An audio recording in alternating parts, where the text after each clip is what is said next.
आलस्यम हि मनुष्याणां शरीरस्थो महान् रिपुः नास्त्युद्यम समो बंधुः कृत्वा यम नावसीदति। अर्थात आलस्य मनुष्य के शरीर का सबसे बड़ा शत्रु है और परिश्रम ही एकमात्र ऐसा सच्चा मित्र है जिसे करने के बाद मनुष्य कभी दुखी नहीं होता। अतः हमें निद्रा को त्याग उद्यम के लिए होना है तैयार। प्रभात की इस वेला में प्राभातिक कार्यक्रम सुप्रभातम में आप सभी को सादर एवं सस्नेह नमस्कार। कार्यक्रम के आज के अंक में मैं हूं आपके साथ गवीश द्विवेदी। आइए अविलंब शुरू करते हैं आज का कार्यक्रम।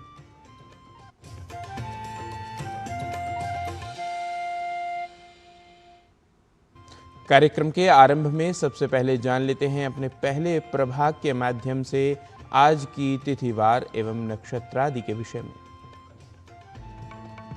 आज का पंचांग युगाब्द 5128, विक्रम संवत 2083, शक संवत 1948, उत्तरायण, ज्येष्ठ मास, शुक्ल पक्ष, चतुर्थी तिथि, बृहस्पतिवार, पुष्य नक्षत्र। आज का दिन सभी के लिए मंगलमय हो।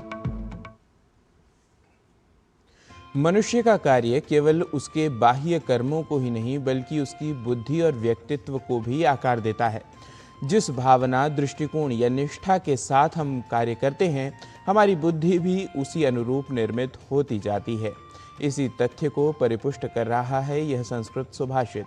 आइए पहले सुभाषित को मूल रूप अर्थात संस्कृत में सुनते हैं और तदनंतर जानते हैं इसके अर्थ को हिंदी और अंग्रेजी भाषाओं में। सत्यानुसारिणी लक्ष्मी कीर्तिस्त्यागानुसारिणी अभ्याससारिणी विद्या बुद्धि कर्मानुसारिणी। धन सत्य निष्ठा का अनुसरण करता है, यश परोपकार का अनुसरण करता है, ज्ञान अभ्यास का अनुसरण करता है और बुद्धि कार्यान्वयन का अनुसरण करती है। Wealth follows truthfulness, fame follows benefaction, knowledge follows practice, and intellect follows implementation. और सुभाषित के समानांतर अब क्रम भारतीय ज्ञान परंपरा प्रभाग का। योग की कई विधाओं में से एक है क्रिया योग। यह एक ऐसा योग जिसके बारे में कहा जाता है कि इसका नियमित अभ्यास किसी भी व्यक्ति को मानसिक, आध्यात्मिक विकास की गति को कई गुना बढ़ा देता है। तो भारतीय ज्ञान परंपरा प्रभाग में आइए आज जान लेते हैं क्रिया योग के विषय में इस रिपोर्ट के माध्यम से।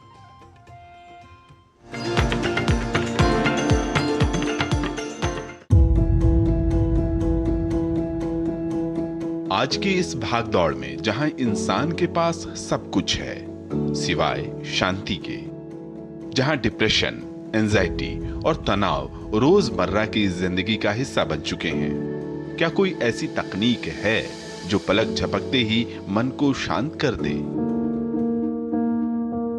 एक ऐसी ही प्राचीन विद्या जिसे सिर्फ धर्म नहीं बल्कि आत्मा का शुद्ध विज्ञान कहा गया है। जी हां, हम बात कर रहे हैं क्रिया योग की। योग की वैसे तो कई पद्धतियां जो हमारे शरीर को स्वस्थ रखती हैं, लेकिन योग जगत में एक ऐसी गुप्त और रहस्यमयी विद्या भी है जो शरीर के पार जाकर सीधे मनुष्य की चेतना को बदल देती है। महान संत परमहंस योगानंद जी की कालजयी पुस्तक एक योगी की आत्मकथा ने जिस तकनीक से पूरी दुनिया को परिचित कराया उसे क्रिया योग कहते हैं। ये जो क्रिया योग विज्ञान है, ये एक संपूर्ण मार्ग कहा है इसके जो प्रतिपादक हैं परमहंस योगानंद जी ने, क्योंकि ये जो मार्ग है ये एक केवल आस्था पर निर्भर नहीं है, ये वैज्ञानिक तथ्यों पर आधारित है।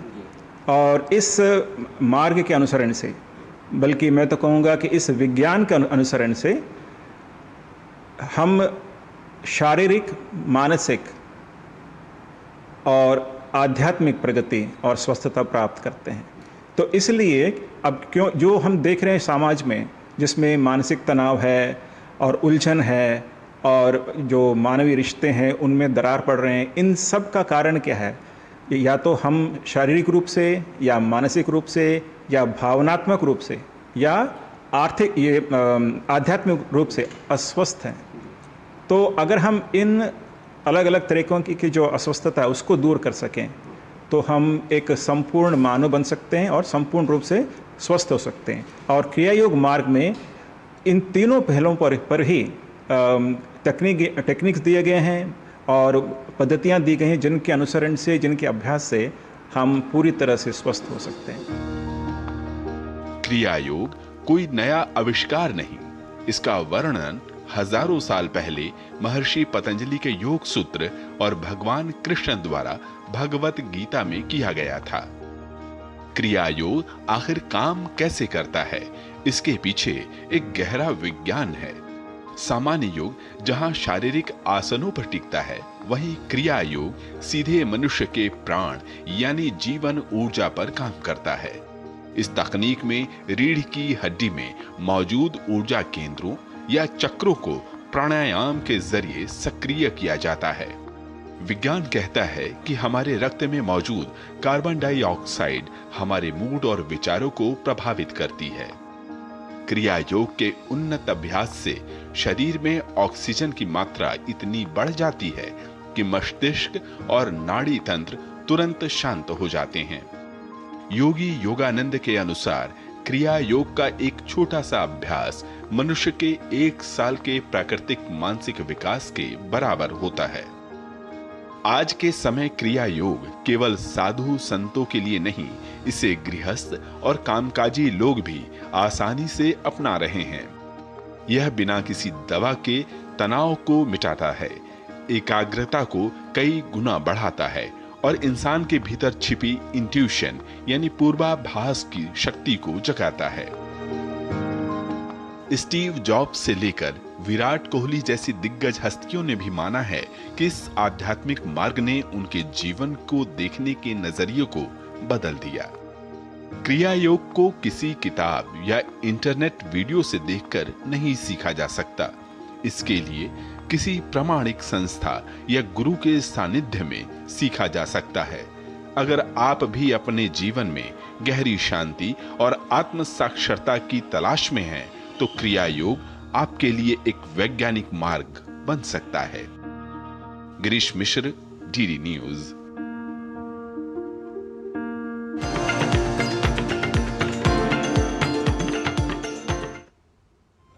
भारतीय ज्ञान परंपरा प्रभाग में क्रिया योग के बारे में विस्तार से जानने के बाद अब बात स्वास्थ्य की, लेकिन उससे पहले ले लेते हैं कल्प विराम। आप कहीं न जाइए, देखते रहिए डीडी न्यूज।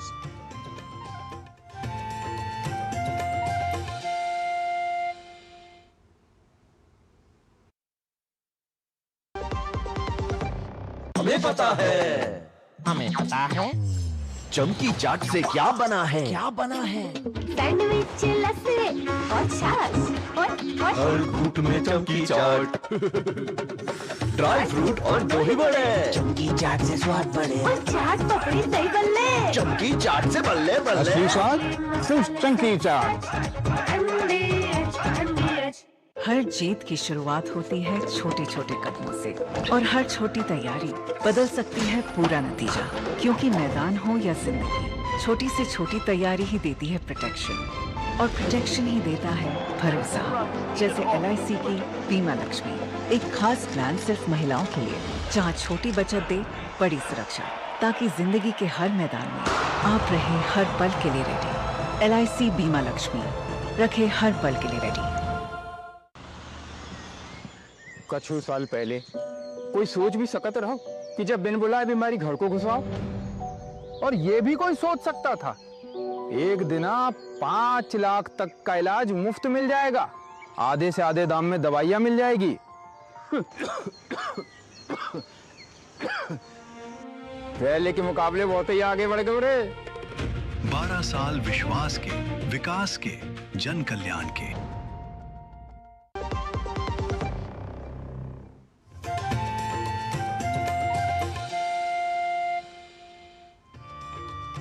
विराम के पश्चात आप सभी का पुनः स्वागत है सुप्रभातम कार्यक्रम में। स्वास्थ्य का अर्थ केवल रोगमुक्त शरीर ही नहीं, बल्कि शांत और संतुलित मन भी है।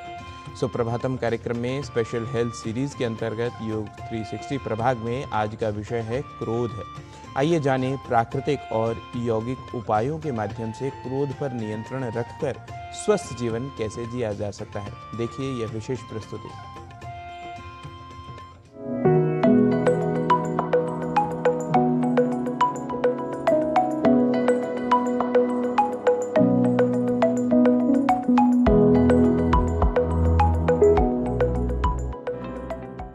योग 360 में आपका स्वागत है। मैं हूं किरण भारद्वाज। बच्चों से लेकर बड़ों तक सभी बनेंगे हेल्दी विद योग 360। कुछ लोग कहते हैं कि उन्हें कभी गुस्सा नहीं आता और बाकी सब लोग उन्हें अच्छी तरह से जानते हैं। सिर्फ 10 सेकंड का गुस्सा और आपकी 10 साल पुरानी रिलेशनशिप खराब हो सकती है। और सबसे बड़ी बात कि गुस्से का सबसे ज्यादा नुकसान उसी व्यक्ति को होता है जिसे गुस्सा आया था।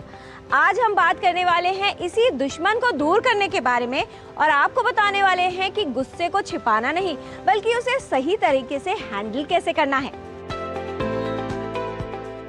क्या कभी ऐसा हुआ है कि गुस्से में कहे हुए शब्दों का पछतावा आपको कुछ घंटों, कुछ दिनों या फिर कुछ वर्षों तक रहा हो, या फिर गुस्से में मैसेज भेजने के बाद डिलीट फॉर एवरीवन का ऑप्शन ढूंढा हो? क्या आप विश्वास करेंगे कि गुस्सा हमारी सबसे बड़ी कमजोरी नहीं बल्कि सुपर पावर बन सकता है? कैसे, आइए आपको बताते हैं। एंगर यानी क्रोध, जो आजकल सभी को नॉर्मल लगता है। गुस्सा न केवल एक असहज भावना है, बल्कि जब हम क्रोध का अधिक अनुभव करते हैं, बहुत अधिक समय तक गुस्से में रहते हैं, तो स्वास्थ्य पर इसका विपरीत प्रभाव पड़ता है। बहुत तीव्र, बहुत लंबे समय तक या ट्रिगर करने वाली घटना का अनुपात यदि अधिक हो जाए तो भावना हमारी भलाई से ज्यादा स्वास्थ्य के लिए खतरा बन जाती है। क्रोध स्वयं में कोई विकार नहीं है, लेकिन ये मानसिक स्वास्थ्य समस्या और शारीरिक समस्याओं का एक कारण बन सकता है। क्रोध को आसानी से नियंत्रित किया जा सकता है और इसमें उपयोगी हैं कुछ सरल प्राकृतिक उपाय। No anger, no fight, peaceful mind feels just right. अपनाइए योग को, यही है वो महामंत्र जो आपके गुस्से को करेगा कम, माइंड को रखेगा काम एंड क्वाइट। आज बहुत सरल से अभ्यास हम जानेंगे योग साधना में, जो करके आप गुस्से के को नियंत्रित कर सकते हैं। सबसे पहला अभ्यास जो हमें करना है वो है गोमुख आसन का अभ्यास। और गोमुख आसन के लिए हम इस प्रकार से पैरों को सामने की ओर फैला देते हैं। और जब पैरों को सामने फैला देते हैं तो लेफ्ट पैर को ऐसे फोल्ड करते हैं कि वो राइट एड़ी को, आपकी जो लेफ्ट एड़ी है वो राइट हिप को छू जाए, और राइट को ऐसे फोल्ड करते हैं कि जो आपकी राइट एड़ी है वो लेफ्ट हिप को छू जाए। जो पैर नीचे है यानी हमारा बायां पैर, वो हाथ नीचे से पीछे जाएगा। जो पैर ऊपर है वो हाथ ऊपर से पीछे जाएगा और दोनों हाथों को आपस में मिलाने का प्रयास करना है। हाथ मिलाने के चक्कर में से आगे नहीं झुकना, सीधा बैठिए, कमर सीधी, चेहरा शांत। और इस स्थिति में 5 बार लंबा गहरा सांस लीजिए। जब आप 5 बार लंबा गहरा सांस ले लें, हाथों को वापस ले आए। फिर आप अपने पैरों की स्थिति परिवर्तित करके और हाथों की स्थिति भी परिवर्तित करके इस तरह से 5 गहरे सांस लेंगे, हाथों को वापस ले आएंगे। रिलैक्स हमको कैसे करना है, इसमें हम अपने पैरों को सामने फैला देते हैं, हाथों को पीछे टिका देते हैं और गर्दन को बिल्कुल ढीला छोड़। दूसरा अभ्यास जो आप लेंगे वो है चंद्रभेदी प्राणायाम का अभ्यास। हम सब ईड़ा, पिंगला, सुषुम्ना के बारे में जानते हैं। हम ये भी जानते हैं कि ये हमारा सूर्य स्वर है, ये हमारा चंद्र स्वर है। सूर्य स्वर को एक्टिव करके हम अपने भीतर की गर्माहट को जागृत करते हैं, चंद्र स्वर को एक्टिव करके ठंडक को जागृत करते हैं। तो क्या करना है आपको, आप अपने आसन में बैठेंगे और राइट हैंड के अंगूठे से राइट नॉस्ट्रिल को बंद करना, लेफ्ट से इनहेल करना इस तरह से, राइट से एक्सहेल करना। बस इसी प्रक्रिया को दोहराना है। हाथों को वापस ले आएंगे। अंतिम काम ये है कि जब आपको बहुत तेज गुस्सा आए, थोड़ी देर दाईं करवट से लेट जाइए, यानी राइट करवट से लेटिए। आपका चंद्र स्वर एक्टिव हो जाएगा और आपका क्रोध पर नियंत्रण होगा। क्रोध से बिगड़ते हैं रिश्तों के तार, मुस्कान से खुलते हैं दिलों के द्वार। अगर लाइफ को करना है बेटर और रिश्तों को बनाना है मजबूत, तो लीजिए क्रोध को कम और मन को शांत रखने वाला ये आहार। यदि आपको भी बहुत गुस्सा आता है तो थोड़ा ध्यान से सुनिए। गुस्सा जब आता है तो क्या हमें खाना चाहिए, क्या नहीं खाना चाहिए। आप सोचेंगे कि खाने से गुस्से का क्या कनेक्शन है।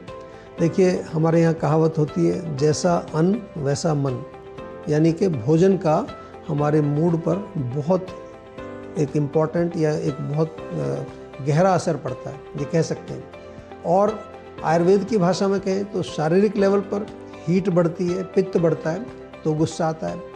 मन के लेवल पर जब रजोगुण बहुत ज़्यादा बढ़ जाता है, मन के अंदर माइंड बहुत एजिटेट हो जाता है, बुद्धि काम नहीं करती है, तो फिर गुस्सा आता है। तो क्या करना है? सबसे पहले तो सात्विक भोजन बहुत इम्पॉर्टेंट है।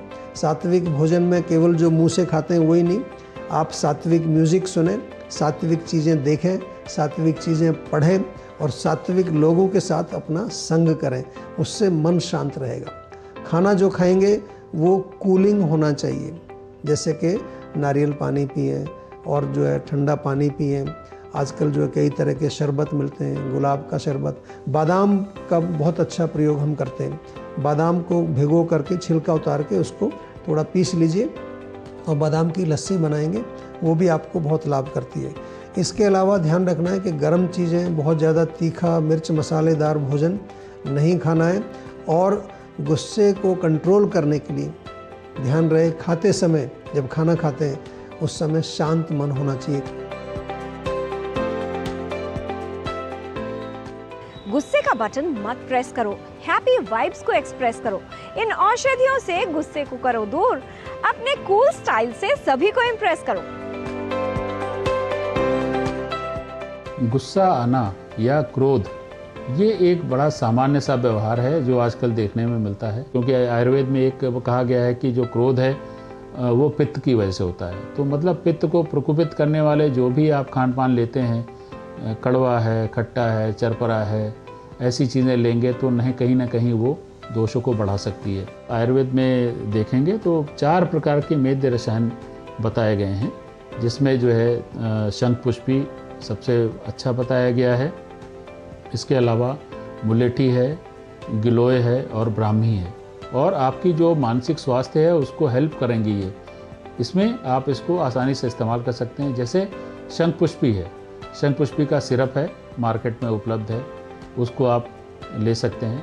शंखपुष्पी का अगर मान ली ताज़ी शंखपुष्पी मिल जाती है तो उसको आप थोड़ा सा पानी के साथ उसको क्रश करके उसका स्वरस बना के भी ले सकते हैं।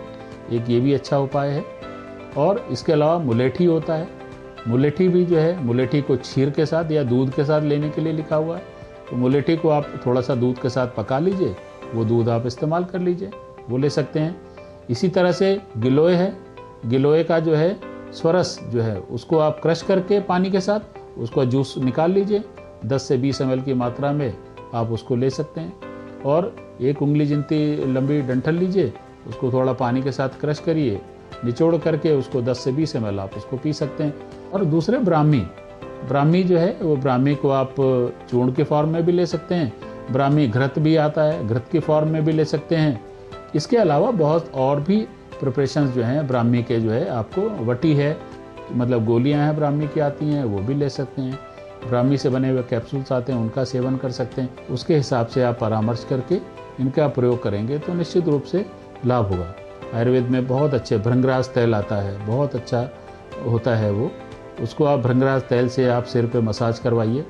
इसी तरह से एक बला तेल होता है, बला तेल को जो है आप पैरों पे जो है, पैरों के जो तलवे हैं उन पे मसाज करके फिर आप सोएंगे तो उससे नींद अच्छी आएगी। नींद अच्छी आएगी तो थोड़ा सा एक जो बॉडी को रेगुलेट करने में हेल्प मिलेगी। किसी भी स्थिति को बेहतर तरीके से नियंत्रित करने के लिए आवश्यक है कि क्रोध न किया जाए। क्या आपको भी बात बात पर गुस्सा आता है? आप आसानी से चिढ़ जाते हैं या निराश हो जाते हैं? तो आप क्रोध संबंधी समस्याओं से प्रभावित हो सकते हैं।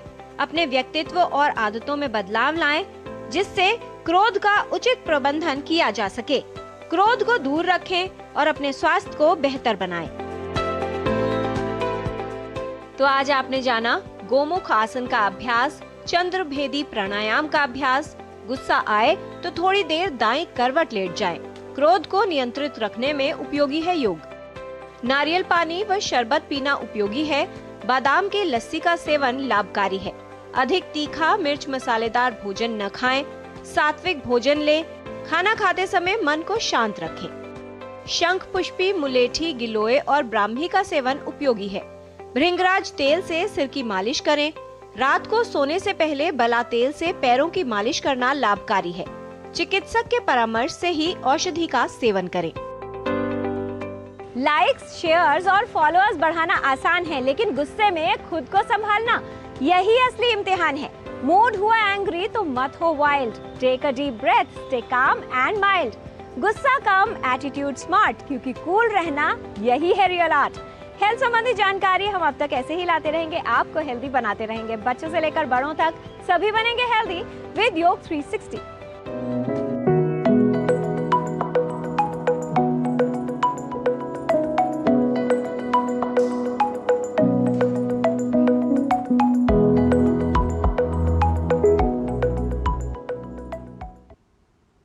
योग 360 के बाद अब क्रम संस्कृत पाठशाला का। हम सभी को प्रायः पसंद होती है मिठाई, जिसे हम प्रायः लिखा पाते हैं मिष्ठान्न इस रूप में। पर क्या यह शब्द शुद्ध है, और यदि नहीं तो क्या होता है शुद्ध रूप? इसका लेखन और वाचन कैसे करना है, ये बताने के लिए तैयार हैं संस्कृत पाठशाला की आज की कक्षा में हमारे सहयोगी डॉक्टर नारायण दत्त मिश्र।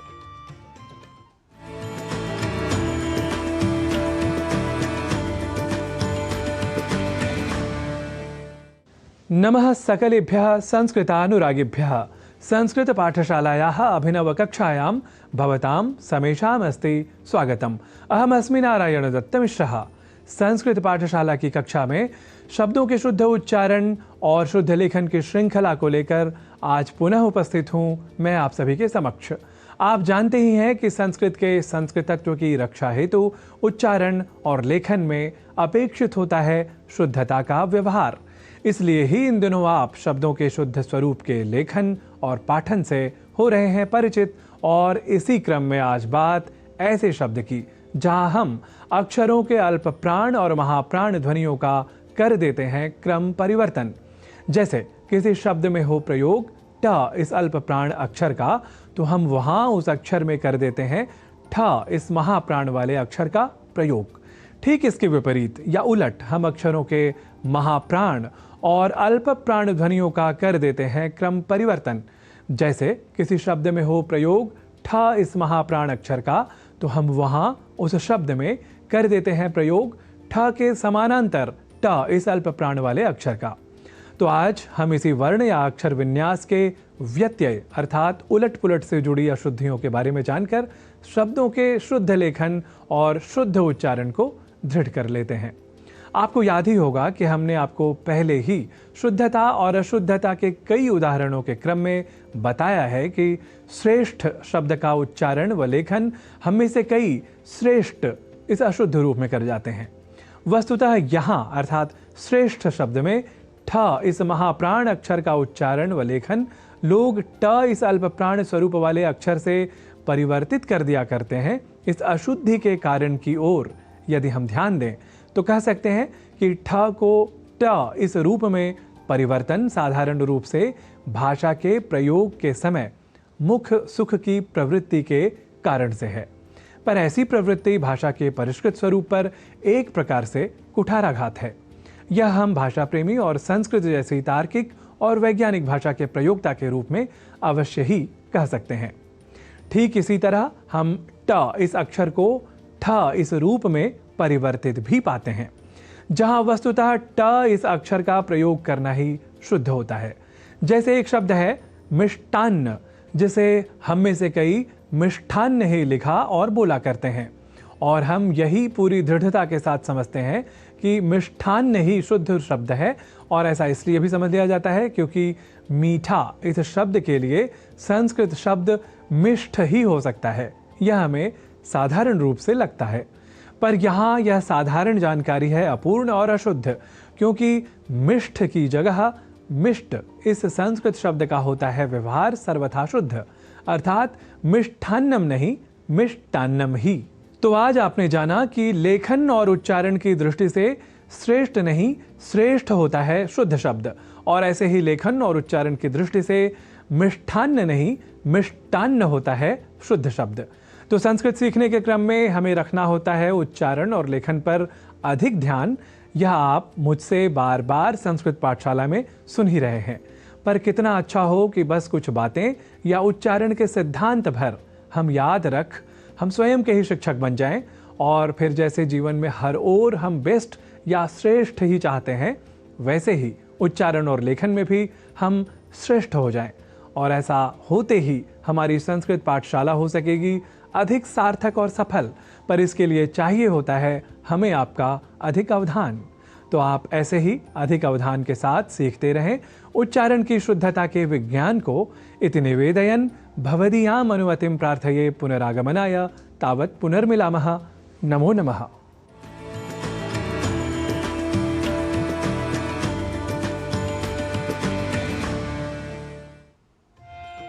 संस्कृत पाठशाला के पश्चात वृत्त प्रस्तुति श्रृंखला में आज इतना ही। मुझे एवं सुप्रभातम की पूरी टीम को दीजिए अनुमति।